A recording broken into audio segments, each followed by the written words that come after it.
Welcome to Turks and Caicos. We are at Rock House here, and I feel really bad for all the people up in the Northeast. I heard there's a nor'easter, a major blizzard coming through the New York area, but we are here in paradise at Rock House, and we have a story to tell you.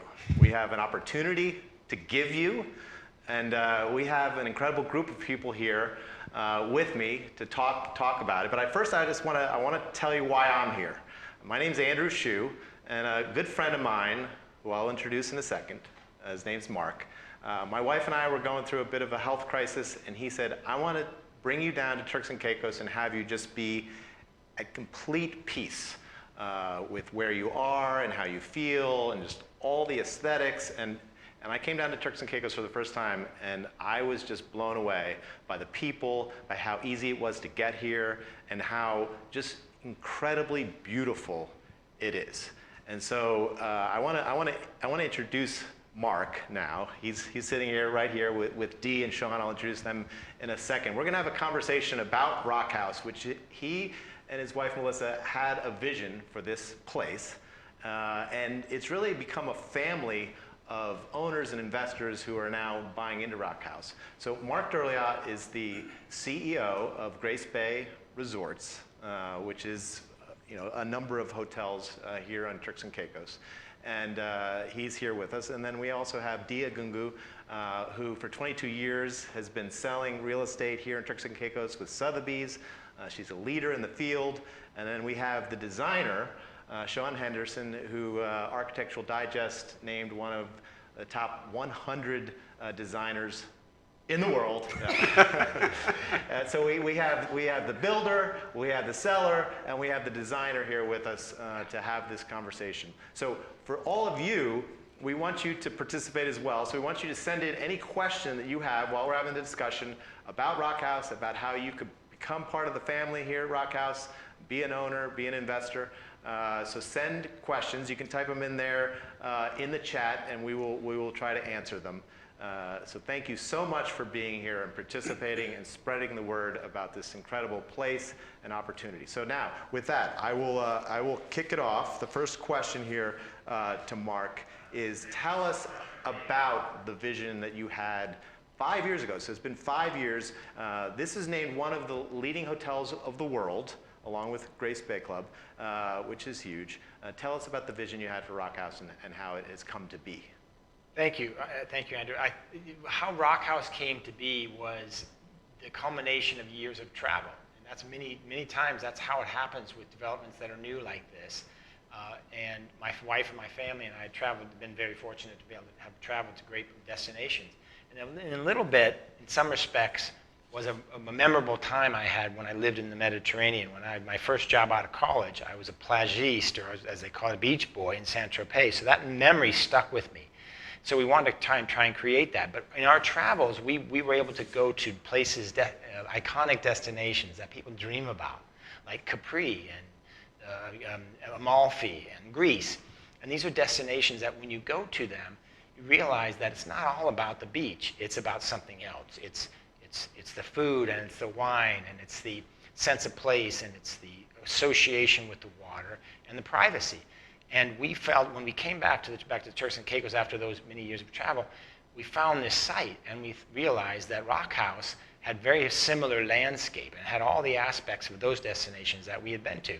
We said to ourselves, why can't we recreate that special experience here in Turks and Caicos? And that's how it came to be.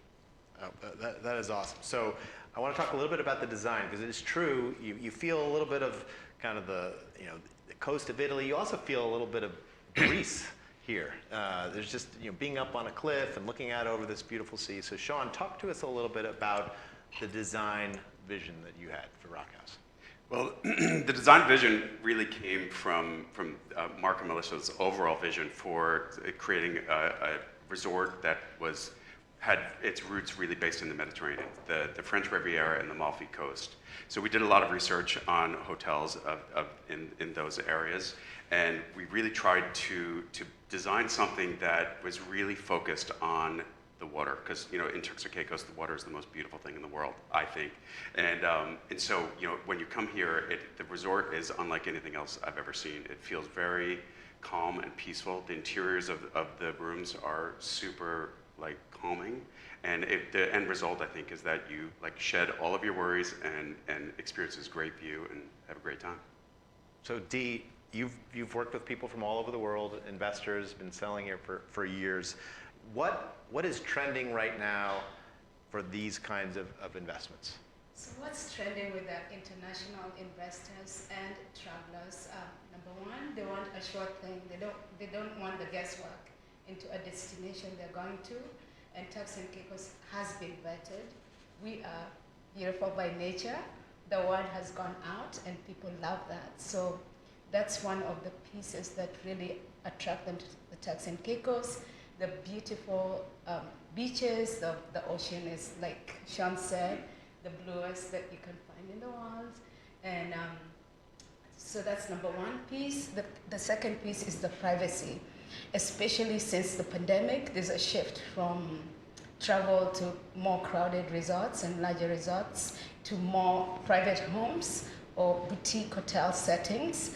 And again, Rock House has just knocked it out of the park. You have private pools with each of the cottages, and families now like to do that, stay within their own little bubble. So that's, it's just a blessing that Rock House came about during the pandemic, because it's just hit the right note with the travelers that are looking for that privacy. The other thing is luxury. A lot of our international travelers like luxurious properties. They want to walk in and property exudes that luxury, and that's what Rock House is doing.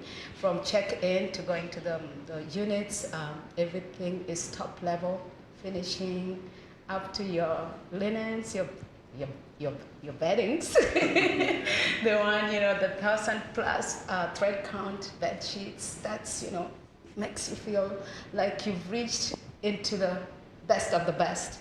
So that's really trending now with them. Again, they do appreciate the personal use and investment piece. So for the time that they're here, they can use it for their families, but they also, it's an investment. When they're not here, they would rent them out through the resort management company with a well-proven resort manager, Grace Bay Resorts. They do a very fantastic job. So, and last but not least, what's happened during the pandemic is also pent-up demand to go to exotic places. And the bucket list places, and Turks and Caicos is a bucket list apparently for a lot of people. So that's what I'm hearing from investors. So they're like, I gotta go before it gets too late. And so basically it's a sure thing on the investment piece. Yes. You have privacy and you have incredible luxury. Let's talk about that investment piece, because I think Dee hit a note that was really important.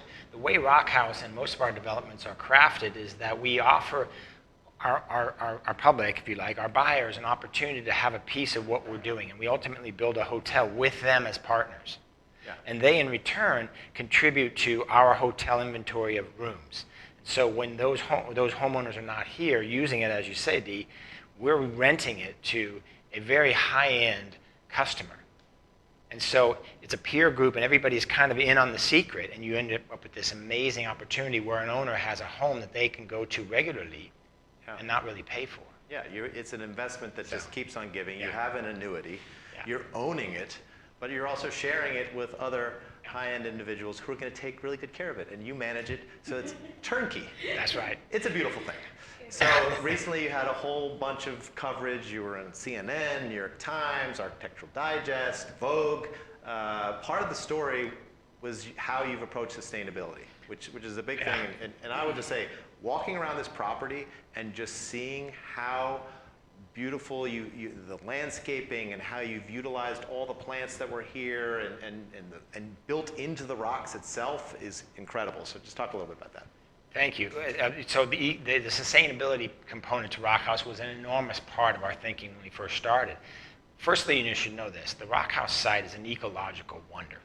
When we arrived here, we discovered thousands of plants and trees dating back hundreds of years that we didn't even know existed. And so we immediately deployed a seasoned horticulturalist to help us identify these species, pull them out of the land, place them in a nursery, and we've nurtured them for almost 3 years now. Now they're coming back, being planted back in the resort, and so you have this incredible warmth of the property. It feels authentic from day one. That was the key part. The second thing was a really interesting example. When we were sending our machines through the site to create the road network, we came upon these trees dating 300 and 400 years old. So we stopped the machines and said, hold on a second, and we rerouted all these roads so those trees remain. So now they're like these little trophies inside the property. Really, really important. It was a really good example of how we did that. And another example is we found hundreds of what they call native frangipanis. And these are trees that have a flower like you see next to you. This blooming, sweet, white flower that comes out, and they're all over the place. And these used to be here, took them away and put them back. As you said also, this property is made of a huge piece of limestone. It sits up to elevations going up to 95 feet. When we excavated that limestone, we then handed it to the artisans and said, please turn this into a jigsaw puzzle with these little beautiful art pieces. And you can see one right behind me where we placed those back on the building.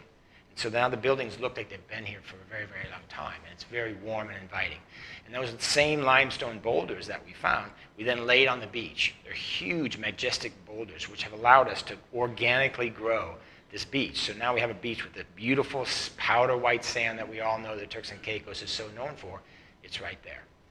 So I want everybody at home to be getting a drink, making sure that you're enjoying happy hour, because we realize we might be interrupting your day. It's snowing outside. It's a problem. But Sean, tell us a little bit about how the design and sustainability came together for you. I know Mark was like, okay, I need you to make sure this all works, the design, how we take care of the environment. So tell us how you did it. Well, I really did take my cues in terms of the interior design and being sustainable from the architecture and the site. Like Mark mentioned, I mean, I think that these structures almost look like they've been here. Of course, they're modern and crisp and clean, but there's a real handmade quality to them, and the coloration of them looks like they just sort of blend in with the site here. And so my approach to the interiors was then to create something that did the same. I really wanted the interiors to feel very subdued and to almost recede. And we're gonna have like amazing little pops of color and great artwork and accessories and stuff, but really my point in that was to put the emphasis on the view. Like behind me, the water is magnificent, and I didn't want to do anything to take away from that. Yeah. So Mark and I had an experience in Italy where we were at what I would call a cliff ocean club, but not a beach club, but because it was cut into the cliff. They had the chairs there. It was kind of a stone beach, if you will. And it was beautiful, you know, just you felt like, wow, what a majestic place to be, but there really was no beach, and it wasn't a beach club. So talk about how we've kind of one-upped that here at Rock House. Well, thank you. I do remember that Amalfi experience. And for us, beach club, think of it. It's 2 words, beach and club. Those things mean something. So what Amalfi taught us, I think, was that a beach club wasn't just about a place. It was a spirit. You went there and you just felt special. And there was this incredible relationship with the water. At Rock House, our beach club actually starts with the beach. It's a majestic, secluded beach, crystal white sand, right at the base of this insane limestone cliff. So it's very dramatic. At the edge of the beach, we have this fabulous new jetty that sticks out in the ocean 120 feet. And that jetty gently cascades up to a lounge, bar, restaurant. And so this becomes now where the action is. And that connects to the water. Then next to the restaurant is the largest infinity pool in the Turks and Caicos. It measures 100 feet long. It sits on the promontory of this cliff that I just mentioned, overlooking the beach. And right next to that, obviously, we have private cabanas. And that's effectively the entirety of the beach club. It's a destination, and that's what we've tried to create. Yeah, so you come from the beach club up to the biggest infinity pool on Turks and Caicos, which is amazing. And then you have the bar and restaurant. So Sean, talk a little bit about just the scene that's set there and the atmosphere environment you're trying to create with the bar and restaurant. So I think the public spaces, the restaurant, the bar, are really about experiencing the view. I think feeling the breeze. I mean, you are literally at the water's edge on this cliffside. is so amazing. And the menu, we work closely with the chef and all the operations people to come up with an experience that feels very Mediterranean in its heart. So I think that was the inspiration for some of the public spaces. And there's a bar called the Cave Bar, which is going to be spectacular, and it's, I think, going to be one of the sexiest places in Turks and Caicos to hang out. Sexy, hot. Yeah. Great. The drinks are amazing, not too sweet. That's one thing. Mark's drinks are never too sweet. They're perfect. Pina coladas. Anyway, I digress. It's rosé. It's rosé. The rosé is amazing. It's all from France. So Dee, talk to us about the structure. When somebody buys into this hotel, obviously it's a unique structure. Talk about that and how it works. So basically, the structure is that it's a resort and owner use. So you buy in, and when you're not using it, basically, you can have it in the rental management program, and the operators will take care of it in your absence. The key benefit of purchasing in a property like this is you have carefree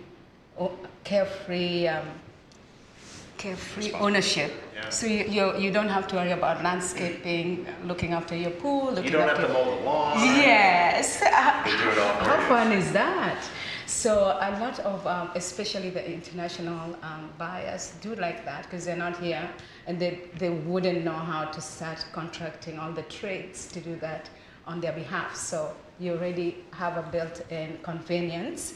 Secondly, you have the best of both worlds. Like we said, you have a home to use and you also have an investment property. So your family's actually bought in and bought a unit.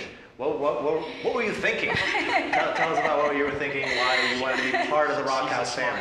Oh, I mean, that's a big endorsement. That's like the hair club for men, saying like, I am the president and I use the hair club product. Well, I think I just lucked out.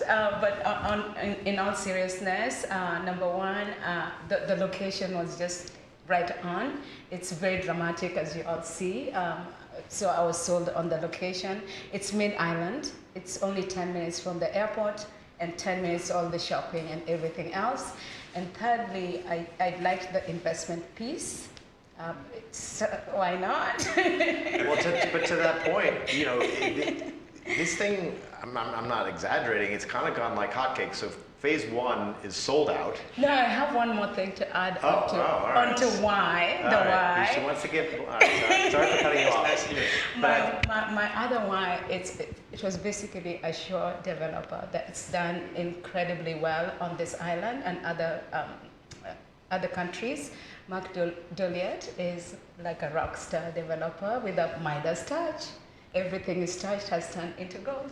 No. So That's a big thing, and it's true. And anybody here who's watching who knows Mark and has been part of the Grace Bay family, it is true. Everything is done to the letter at the highest class, and the attention to detail. And this took longer because of COVID and everything, but you never cut any corners. You can walk around here right now, and it is pristine. It really is one of the most amazing pieces I've seen.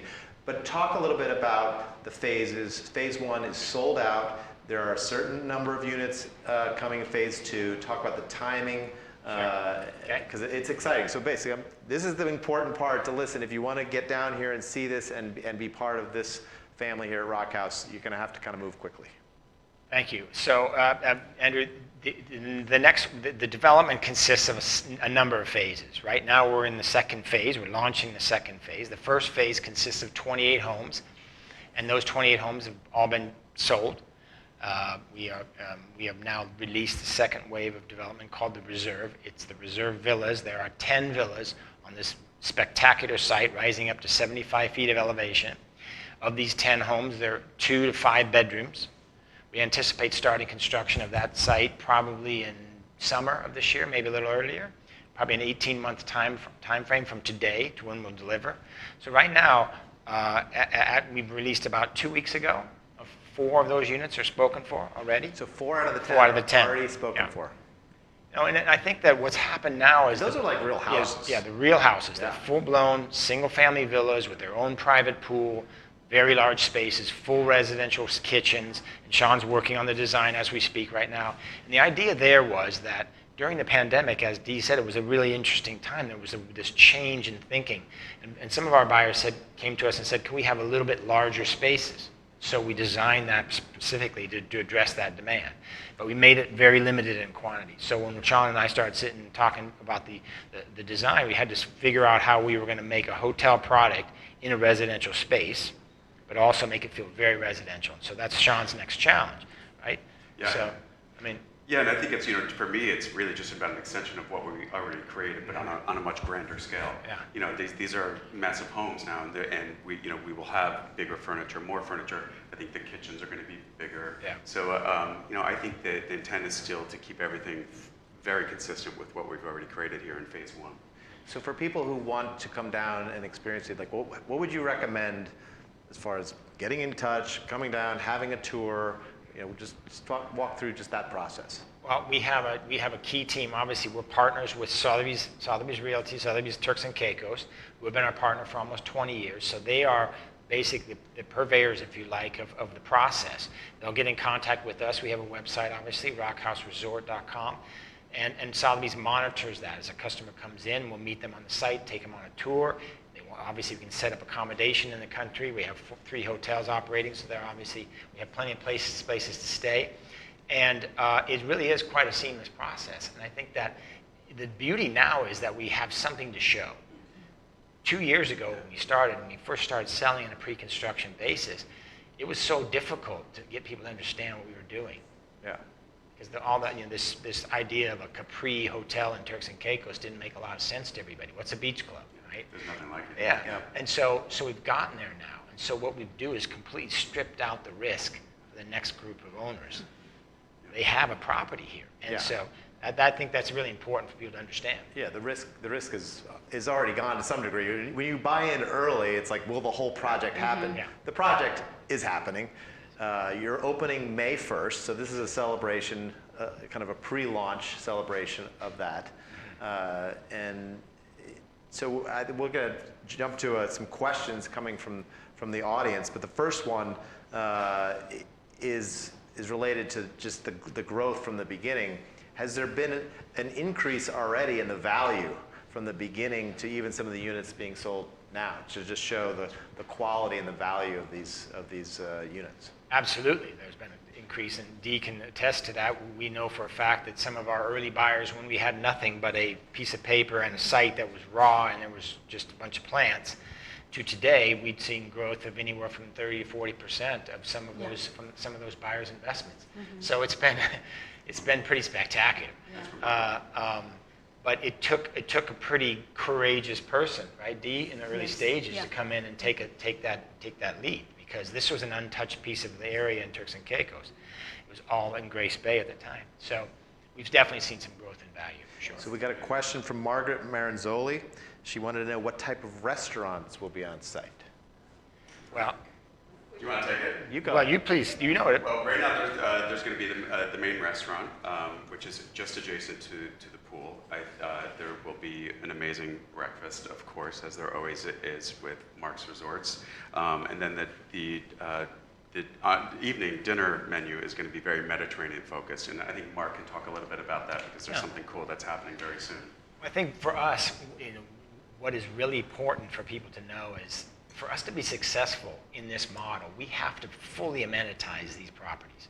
And the restaurant is probably the most important part of that. People want to have a place to go to. In this country, in our other properties, we have 2 very, very successful restaurants in this country. 70% of the customers come from somebody else, some other resort. So people leave their resort to go to another restaurant. We need to create a destination restaurant. So here at Rock House, you have this majestic spot right on the edge of water's edge, as Sean said earlier. And it will feel like you are in a village in Greece. You will get a plate of olives, fresh with olive oil next to it, and you'll get a beautiful pasta or a grilled fish, very simple. So it's going to be informal, I suppose you could say, in terms of its style, very much like you'd get in the Mediterranean. But there'd be really cold rosé, and there'd be great wines. Lots of rosé. Yeah, of course. More rosé. So, Lots of Yeah. rosé. And Beth- if I may add, Yeah, go ahead. if I may add, I have one buyer that already owns on the island another property, well, single family property. But one of his reasons for buying in at the Rock House was because of the restaurant and the whole social aspect, that he can come from his home, go to the restaurant, meet some like-minded people, have conversations. So I think, like Mark said, it's key to have a destination restaurant Yeah. or club that people are drawn to. yeah, absolutely. Yeah. So this is an owner who owns a home somewhere else in Turks and Caicos, and Yes. also bought a home here Yeah. for a place to go to have a more lively experience. A home is probably in a more Yeah. private area. It's Sounds like interesting. a great Wants idea. to really have it all. Yeah. So it's like Beth Cutler-Friedman asked, can you tell us about ownership? Specifically, what are the limitations in terms of owners spending time there? Is there a restriction on the amount of time they can spend? Can they be there for months at a time? Talk about that. Well, we will never restrict an owner from using their home. It's just impossible to do. We obviously allow the owner to choose when he or she wants to use the property. The structure really is very flexible in that regard. We found over the years that most owners only have so much free time. So if Dee would know, and Sean and I were helping design this, working through the design, it was how often is it going to be a hotel and how often is it going to be a residence? And the mix is generally about somewhere between 30 and 45 days on average. An owner is actually using the property, and sometimes they do more. Sometimes they spend an entire summer here or entire winter here. So to that point, There's no can they restriction. opt out?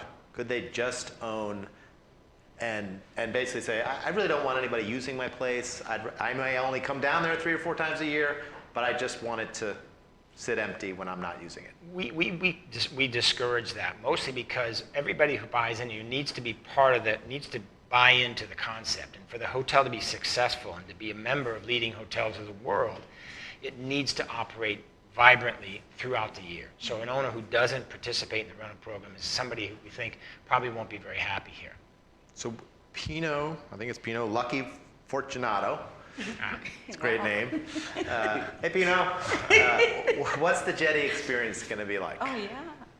Well, if you've ever been to Cannes in the summer, So they're going to have those, the nice wooden boats that take you around the Mediterranean. Like, Absolutely. with a little flag. So on the right back. outside the end of the jetty. So imagine if you've ever been to Saint-Tropez, you have these beautiful, the whole experience there is you arrive in a boat, you tie your boat up to a mooring, and somebody comes out in a tender and picks you up and brings you to the beach club.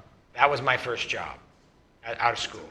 And it was an incredible experience because you have these customers who come for the day, they spend an entire day at the restaurant or bar or have you. We wanted to replicate a little bit of that, but the jetty really is an extension of the beach. So if you've ever been to South France during the summer, they actually build these jetties out of scaffolding, and they turn it into a beach club. They put a sign up and put all these fancy beds on it, and it becomes this amazing experience, and people pay a lot of money to go on that. We have a legitimate, full-blown, really elegant jetty that will become beach club in itself. And this whole jetty, it's going to have loungers on it. So people are going to be hanging out there, like having rosé, getting sun, and, Yeah. and it will continue up the steps as that lead into the restaurant and the cave bar. Yeah, and so those loungers, the jetty isn't for boats. It's not, right. It's to create a place to go. Yeah, it's a And so this hangout. connection with the water. So Yeah. beds, day beds, and loungers on the jetty make it lively. And there's nothing like that on this island. No. Right. It's Amazing. certainly, and there are jetties, right? Jetties Yeah. are created to get access for a boat. But the intention aren't the big boats pull up to this jetty. That's not at all the goal. The goal here is there's a tender service. So talk a little bit about the scale of this property and how kind of quiet, exclusive, private. There's not that many people, even if it was full here. What's the total number of people that would be here if it was full? I think when we open our first phase, there'll probably be a maximum of 100 people. So you have, and the way we design it is each one of the villas, as you see right behind us, they all have their own private pool. And we have this majestic 100-foot infinity pool we talked about earlier. Then we have the beach club. Yeah. So guests and owners have places to go to relate to the water at all times. They don't have to go to this spot or that spot. So the idea that it's all about the beach, it's not all about the beach. Yep. It's part of it. And so When we're full, probably be 100 guests. So when I walked around, I had from seeing the website, seeing the design, and then being here live, it really feels like a town because it's built into a hill, and you see the different buildings, but it doesn't feel like a hotel or condos. It really feels like a town of homes built into a hill that all have this incredible, small, but beautiful infinity pool. And then, like you said, there's this massive infinity pool. You got the jetty, you have the beach, you have an incredible restaurant. It really is. I think when the story is written, there won't be anything else like it in the Caribbean. Built into a cliff, so it's truly unique. Yeah. And anybody who's watching, I think you would be crazy not to get involved, especially even if it's just from an investment standpoint. Even if you thought, you know what, later in life I might go down there a lot, but this is just a great buy as far as an investment and an experience that you may want to use a few times a year and have it be taken care of. So Mark, just to close this out, tell us why, and we've done a lot of projects, built hotels and dealt in the hospitality industry for a long time. Why is this project special to you personally? Why is it special to me personally? Yeah. It's a good question. I think it's pretty clear that this project was the brainchild of my wife, and she encouraged me to explore and a different way. It. Yes. happy wife, happy life. Smart. She's a smart lady. But it was this idea that we could do something different, and we could do something very, very special that would have a lasting impression on people's experience in travel. And that probably was, for sure, was the most important part of getting to this point. But I think now that we've gotten to this moment where it's going to open, Rock House has something that a lot of properties sometimes can't say they have, and that is soul and personality. You get here and you just feel different, and you feel a soul. And it's weird, it's hard to explain, but she was right that we could do it. And it's taken a lot of years out of our lives, but we've gotten here. And we've been able to put together a handmade team. The best real estate people in the country are helping us. Designers with followings that are huge and very special, very special followings. We're not talking about boilerplate activity. We're talking about real stuff. And that's been, I think that whole process has been very rewarding. Yeah, it's special. It's a gift to everybody who's going to be part of it. Just seeing that 300-year-old tree that you moved the road around, having this world-class team putting it together, you've done it right. You've done it again, Mark. I want to thank Sean and Dee for the conversation. I want to thank all of you. I hope you're still there. I hope you're drinking. I hope you're enjoying the snowstorm or wherever you are. Thank you for participating in this conversation. There's 6 units left. Get down here and be part of the family. Thank you very much.